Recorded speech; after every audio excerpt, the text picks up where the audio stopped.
नमस्कार जय जगन्नाथ मुझे श्रद्धा प्रियदर्शिनी आज हूँ आम स्कूल सरस्वती शिशु विद्या मंदिर ये आमर 25तम वार्षिकोत्सव निमंते आम एकजुट होइछु। एठारे छोटे छोटे कुन्नी कुन्नी बड़ भाई भौणी माने नृत्य प्रदर्शन करेंगे एवं जो गुरुजन गुरुमा मैंने आसछन्ती समस्त खाद्य भोजन भी आयोजन होइछि।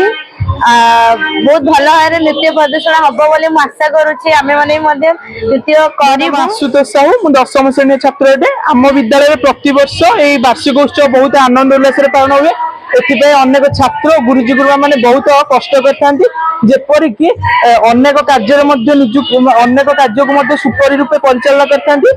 आज आमर यही विद्यालय परिसर में वार्षिकोत्सव बहु आरंभ उल्लास पालित होउछि। यह होउछि हमर रौप्य जयंती अर्थात विद्यालय को 25 वर्ष मत जयंती को पालन करे।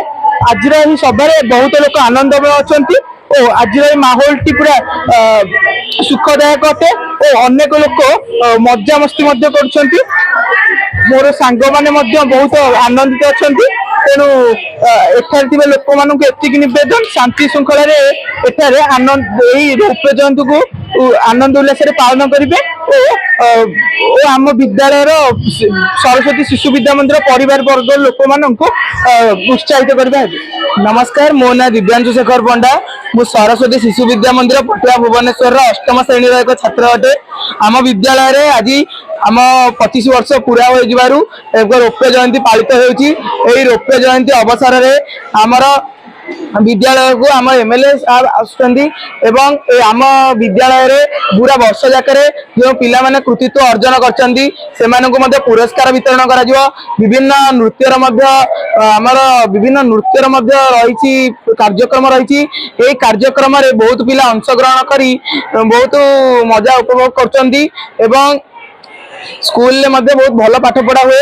ए स्कूल आम मु तो मूल रही अच्छी 10 वर्ष है आसिकी स्कूल किंतु बहुत भल स्कूल रे पाठ पढ़ी आम निजक धन्य मन करचु। स्कूल रे सब प्रकार कार्यक्रम होता है एवं स्कूल प्रत्येक कार्यक्रम कृतित्व जो मैंने अर्जन आज कर